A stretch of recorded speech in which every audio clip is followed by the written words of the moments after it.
Dobar dan poštovani gledalci, dobrodošli u novu epizodu podcasta Arhitekta. Danas se ponovo družimo sa jednim inostranim arhitektom. Sa nama je Tae Young. He's from California with South Korean descent, but he comes from the Snohetta studio from Oslo. Tae Young, tell us more about your experience. You came from one part of the world to another, and now in the third part of the world, in one very interesting international studio. Tell us something about your experience and activities in Snohetta projects. Yeah, it's been good. Broadly speaking, it's been a wonderful experience. I've been there for quite a long time. 21-ish years of my career. Before that, it was the first job and first and only job I've had in Norway. But before that, I worked quite a bit in the U.S. For about 15 years. So very different jobs. And obviously, me being there for so long, I really enjoy it. It's been a wonderful experience. Worked on super interesting projects, continue to work on super interesting projects, and meet a lot of interesting people like yourself and other people we met yesterday. So yeah, I would say it's all been good. You might be interested in more the architectural end of it, right? Like why Not the only experience? The philosophy of the studio, what kind of work are you doing there? Yeah. How do you involve in some projects? Everything. Yeah. Yeah. Okay. So maybe I'll just start and digress. Start from a single point and digress a bit. The talk that we gave yesterday, you know, the thing that is unique and interesting in my experience working at Snohetta, as I said yesterday, it's quite decentralized. We are international. We have offices all over North America, Oceania, like Australia, Asia, Europe, and like a lot of offices, a lot of very successful offices that do really wonderful work. There are also international. But I would hazard to guess that we are probably uniquely decentralized and maybe more accurately multi-centralized. That the work is quite unique and different between offices. Not only that, the work is quite different within the office. So one project to the other is always quite unique, and we don't have a kind of signature style, as it were, or a look. And I know that's very common and easy to sort of market and publish. You know a Frank Gehry building, although he's evolved from his early years to his later years, and he does amazing work in his advanced architecture in many, many ways. But it is quite based on his signature and his style. And we generally don't have that, and that's what I find interesting. That the ethos, as I spoke about yesterday in the lecture, is very much about understanding the context. And we hesitate to use the word contextualism, which is sometimes used in architectural criticism, but context-driven in that we are always looking for placement, rootedness of the project in a space. So it could be topography, it can be water, it can be air, it can be any other aspects, with a kind of understanding that, well, it can also be a building if it's a renovation, but that the place that we work at has an existence. You know, it has memory, has a past, has meaning, Even if it's a remote place, it still has meaning. It has meaning for, you know, the biodiversity, flora, fauna that's there. So,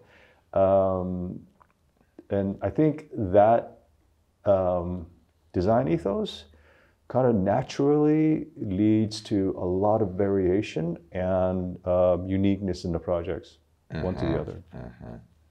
Great. Yeah. Now, if I can expand a little bit from there, and you know, I'm a two-time immigrant, which is kind of interesting. And I think about immigrant. I think about that a lot. You know, it's not like I'm obsessed about it, but it's a unique point of view that I have. I immigrated to the U.S. when I was 6 with my family, so there was that process of learning a new culture. Yes. So I became obviously quite embedded in America or California. There's quite a big difference in California, United States, from one place to the other. And then I moved to Norway in my 30s, and learned that. And the differences are interesting. And if I were to expand on the work and the experience that I do, I'm privileged to do, apropos the ethos, maybe there is something kind of stylistic, and I meant to mention this yesterday. Excuse me. In the big spiel about, you know, like our ethos moving away from style, but thinking about architecture in its place, is that we are also benefited by this notion of style. You know, I think people invite us to forums, they invite us to podcasts, they invite us to competitions because of a project that was published, but also it comes down to a kind of preconception, sometimes stereotype. Everyone operates on it on many different levels. So there is a kind of Scandinavian style, I think, that people associate. Scandinavian style, yes. Yeah. It was maybe in the past. Now it is, I think, different. Yeah, I guess. I mean, I'm not sure about it in the architectural side, design side of it, but I think style, if it's applied to sort of the social, cultural, political sense, I think there is something more there. You know, I think Scandinavia, from a two-time immigrant's point of view, is unique because of its stability around social democracy. America is the most famous democracy, but it is unstable for a living, for a career. Yeah, it's hard to sort of talk about that with equanimity, but it's not so stable. You know, we know that. But it is quite stable, and that calmness, I think, psychic calmness, how Norwegians approach things, how they live, how they approach the world, go out into the world. Maybe that has an effect, you know, more broadly about our work, and that's potentially reflected. And I suspect maybe people see that in our work. But getting back to your original question, the experience has been really wonderful for me, and the projects that we work on, we're always allowed to explore, and we're always encouraged to explore. I personally don't take that for granted whatsoever. The business of architecture is a business, and a lot of it is business, and a lot of it needs to operate under pretty strict rules around business. And as I mentioned yesterday, those fortunate enough to work in the sort of rarefied conditions of trying to innovate, or being given an opportunity to do something new, and just and the time and resources to do that. It's really wonderful, and it's a blessing that I have experienced, more so because of the kind of ethos. I think potentially Scandinavian ethos, but certainly the Snohetta ethos.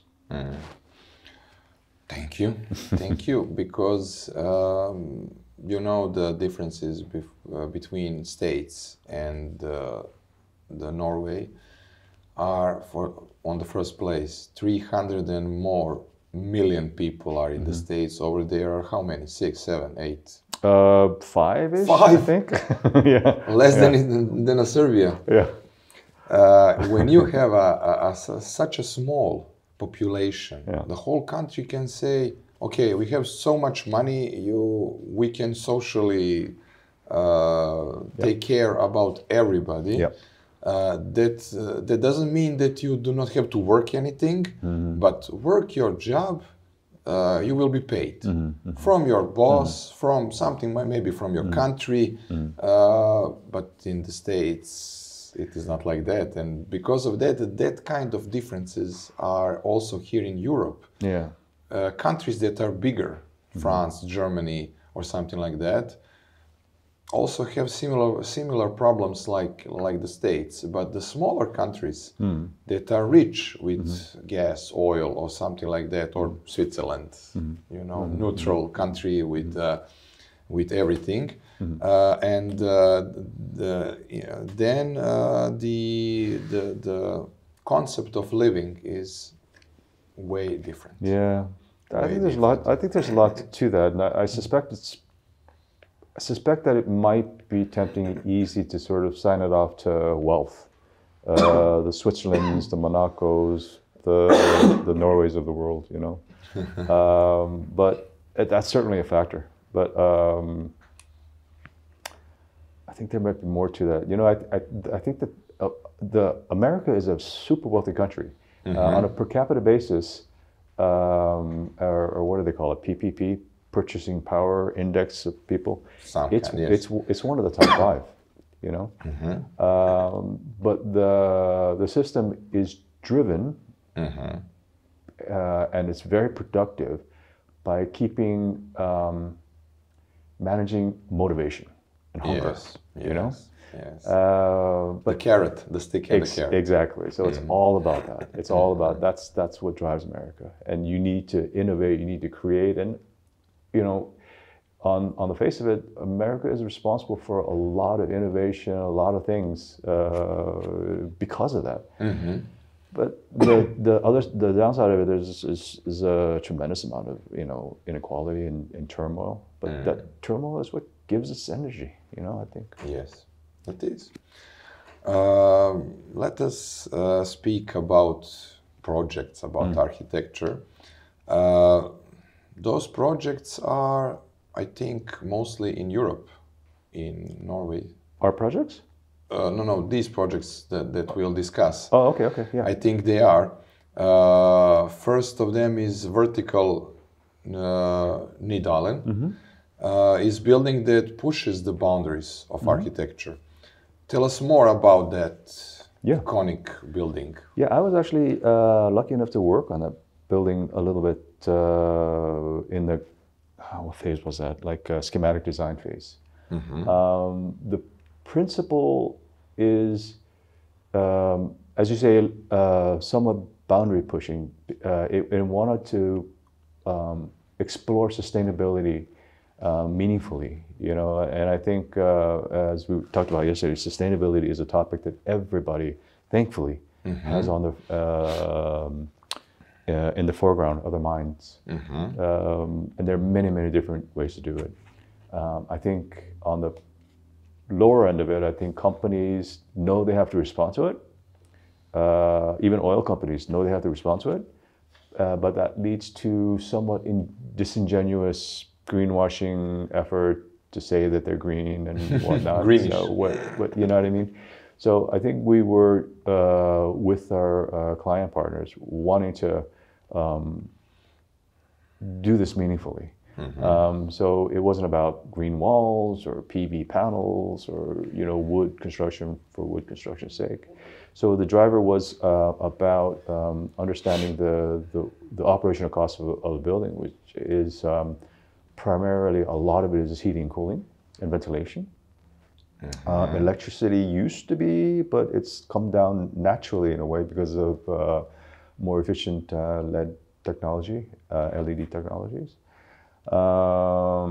So the ventilation part of it, especially in offices, you might be surprised to know this, but even in places cold as Norway, if buildings are designed wrong, they'll spend more energy cooling over the year than heating. Cooling, yeah, not heating. Yeah.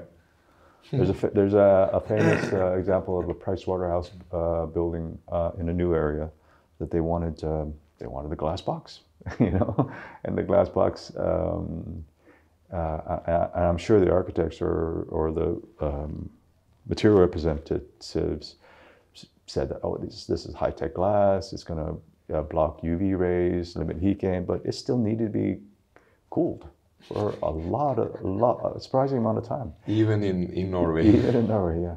So, so for the office part of it, we have some practice in other projects, being very measured about heat gain and heat loss, and how to supply that extra energy to do the surplus heating and cooling that's necessary.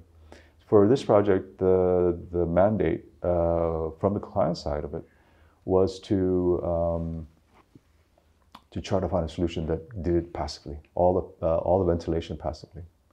So that was stated from the start, before the project even started, before sketching started. So the shape of the building, which is odd, it has 6 sides. Instead of 4, and that is not aesthetically driven choice, although it makes an interesting form. But it is driven by wind and the need to have, for cross ventilation. If you have 2 windows on the same wall, it's not really going to do much. But a window there and a window there, then you have cross ventilation, because you have, depending on where the wind is coming at, you'll have always, relatively speaking, a high pressure side and a low pressure side, and that drives the wind across.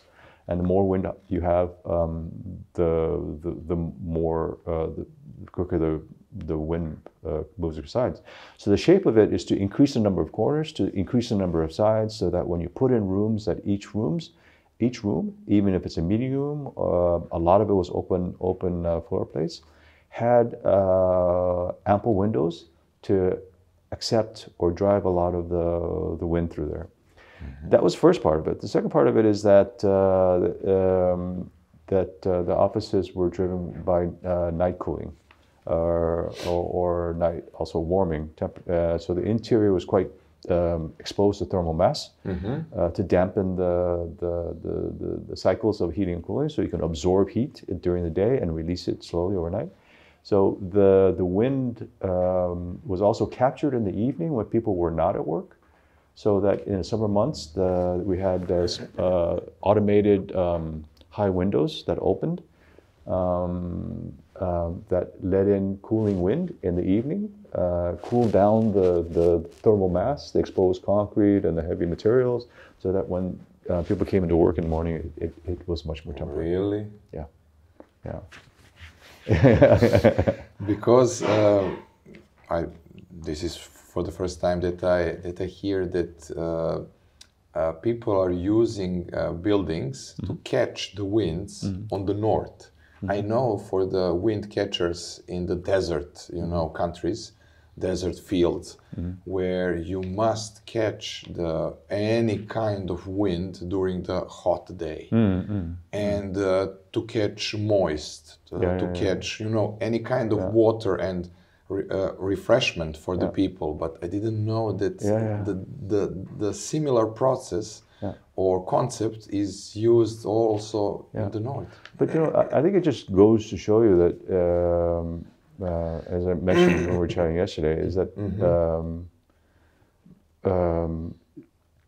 environment affects every architecture, all architecture at every place, and the response to it just needs to be different, And I oftentimes think about, or even use in discussion, that pre-industrial architecture, or even ancient architecture, was very much adapted to its condition, not just in the material that's used, stone in cultures and civilizations that had access to the stone or wood, or buffalo skins or deer skins.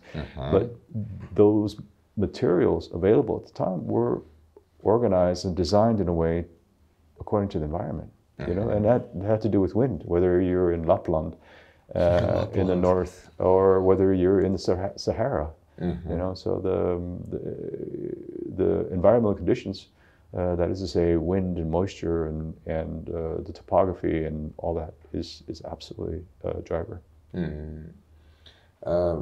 Samo da objasnimo gledalcima, Lapland je Laponija. Laponija. Okay. Serbian architects are also interested in Snohetta project Under for Europe's first underwater restaurant. I saw that project and it was very interesting for me. Not on the place, but I saw it from many different sides. Sure. And first, I want to know how the concept works and what was the idea. And how did you put all those stuff of the restaurant inside? Yeah. Tell us about that. Well, it's for sure a striking project. Yeah, and I think it gets a lot of attention because this is one of those projects that it strikes you immediately, and so then it kind of draws you in. You could take a closer look into it. I wasn't involved in the original concept, so I can't really speak to how the concept developed, other than potentially, and I'm just guessing, the client wanted a restaurant under the water, you know. They want a little bit of Maldives in Norway.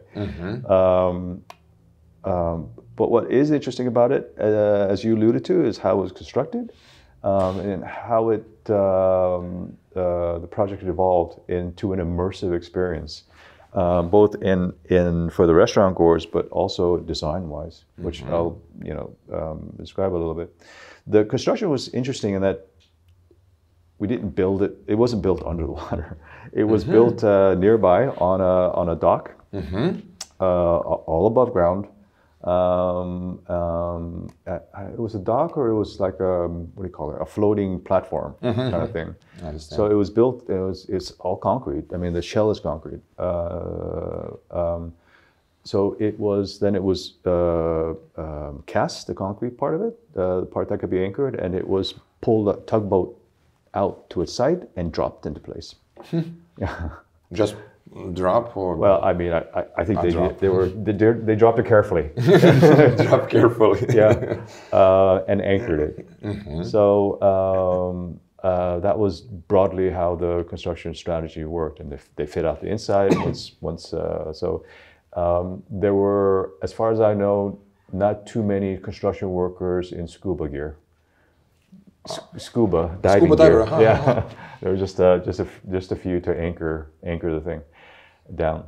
The interesting thing about it, the way we talk about it when we present it, and we present it often for clients and prospective clients, is the name Under. It's literally under the water. Okay. But in Norwegian, it also means wonder. Under. Yeah, and I think it's very wonder. German. Also, it's a pretty common. I'm not really sure, but it's also Northern word. Yeah, that's wonder. Yeah, so it's immersive from the architectural point of view, because it's a project that Snohetta got to do. Sort of like a total artwork kind of thing. The design, the interiors, the logo, the name, the Under was developed by Snohetta. So total design. Total design. Total design. Yeah. Yeah. What is that Wagner word? Gemeinstwerk or something? You know, like total. Yeah, we don't have to be German here, right? But you know what I mean. We learn it on the history of art. Yeah. Gesamtkunstwerk. Yeah. Gesamtkunstwerk. It is total. Yeah. Totally, it is the whole concept, the whole idea, and like a machine. Yeah, I mean it's interesting. I mean I don't know. I would advocate that for all projects because I think having different voices is always interesting for projects, especially big projects, you know, public projects. But for a small project like this, I think it made the experience quite unified. And it's not an everyday restaurant. It's a pretty posh restaurant. But I had the opportunity to go there last summer and have dinner. And the experience of that is also quite immersive. It's the food is very regional, you know, so it focuses on a lot of seafood. And I've only seen pictures of it before I went there to eat, but you're under the water, and it's not like the Maldives. The water isn't totally clear, you know. It's a little bit murky, but it's pretty close to the surface, so you get light down it, you know. And it's a fjord, which means that the water is pretty still. It's pretty calm. But even in that, you know, like there is movement, and it's a slow, undulating movement. That is just mesmerizing, you know, like even if it's a piece of seaweed that's in there, you can just watch it kind of floating. It's just sort of meandering in the current, you know, and accompanied by the excellent food and wine. It's a nice experience. Tae Young, you are working in Oslo, and you're very familiar about the northern way of life, the towns, the architecture, everything. But this is not your first time in Belgrade. You were here several times. What are your impressions? Can you I don't know, what are the differences? What are the similarities between, for example, Oslo and Belgrade? Well, I have been here a few times now in a short period of time in connection with work the last few months. And before that, I knew so little about the Balkans.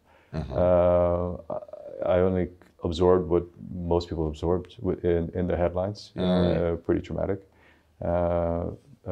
In many ways, so I didn't really know so much about it. But one of the advantages of working for international architects, you get to go to places and learn different cultures, environments, urban situations, and I find it's a similar process for me here. It's just a lot to learn. There's always much more for me to learn.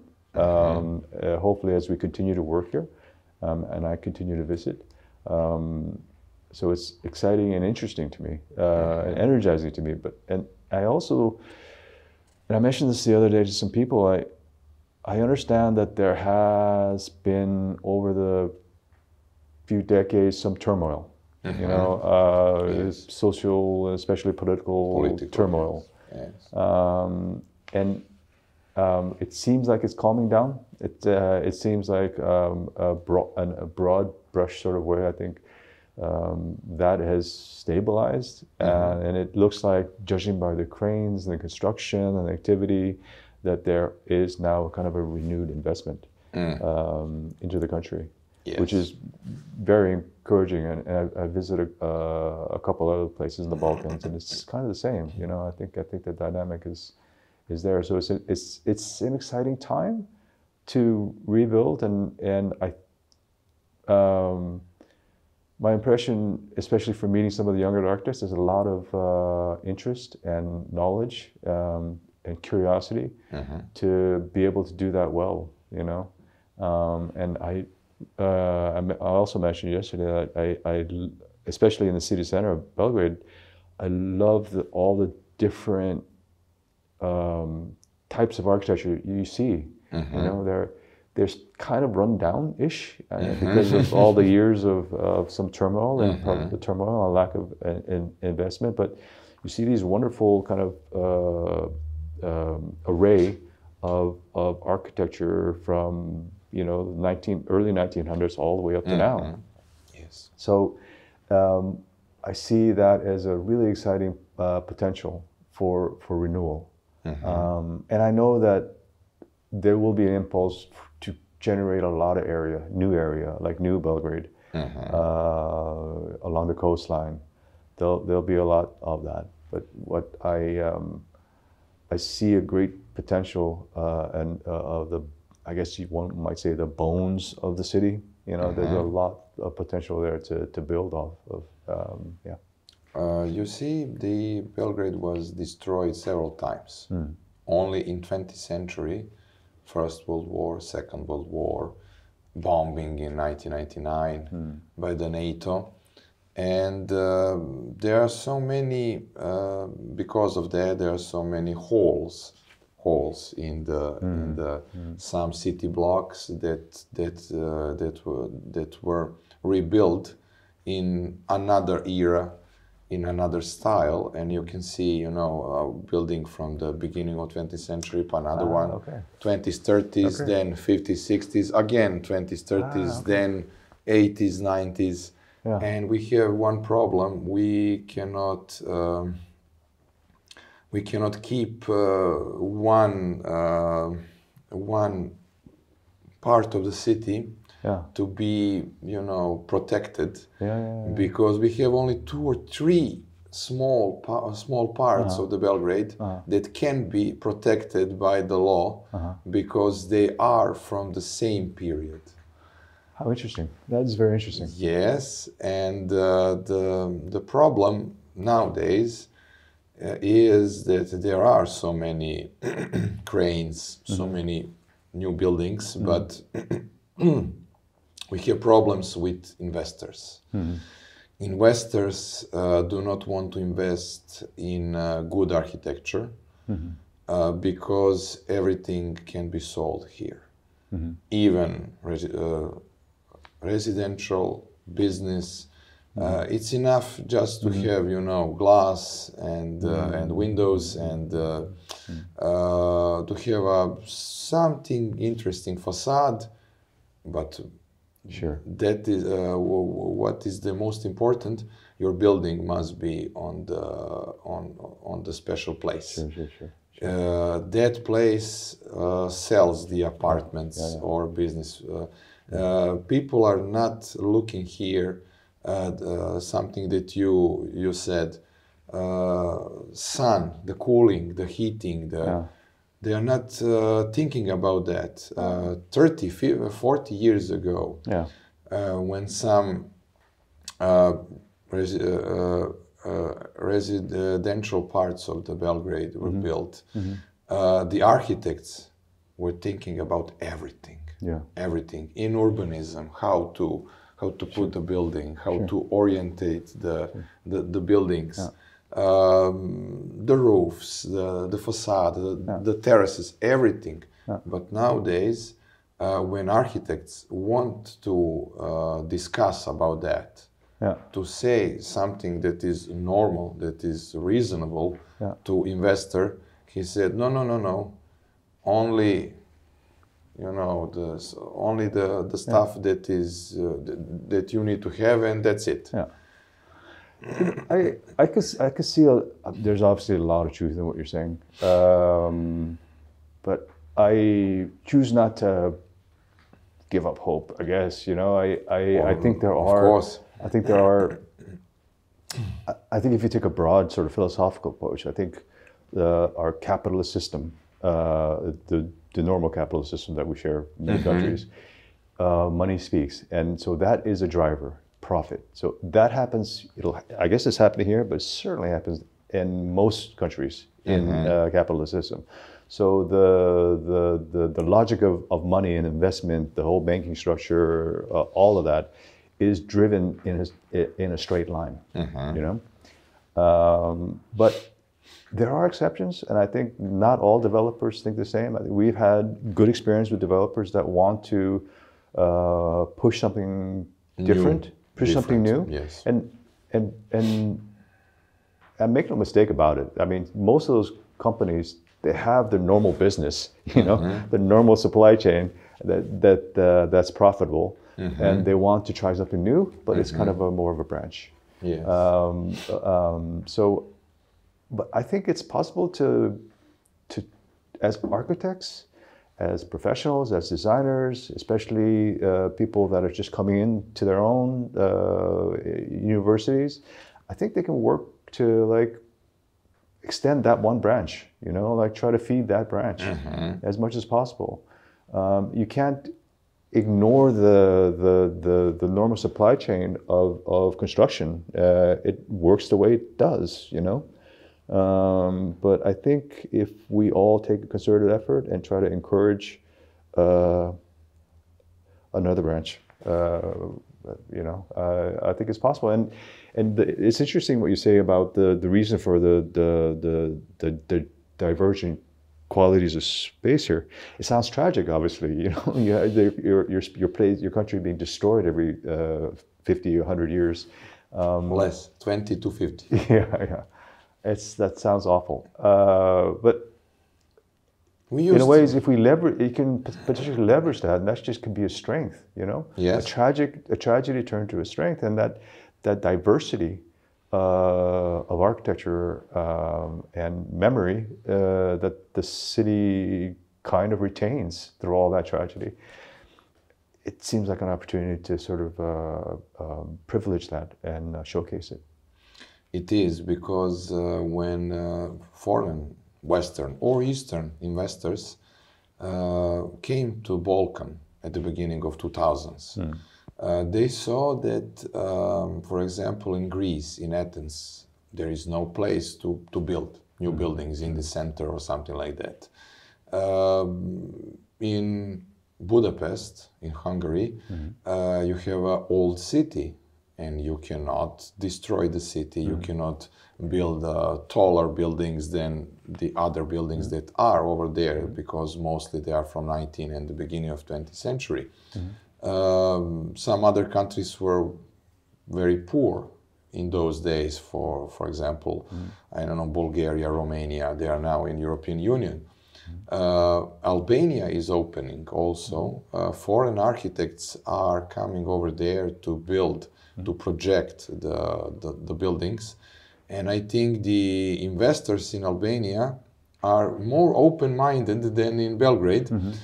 In Belgrade,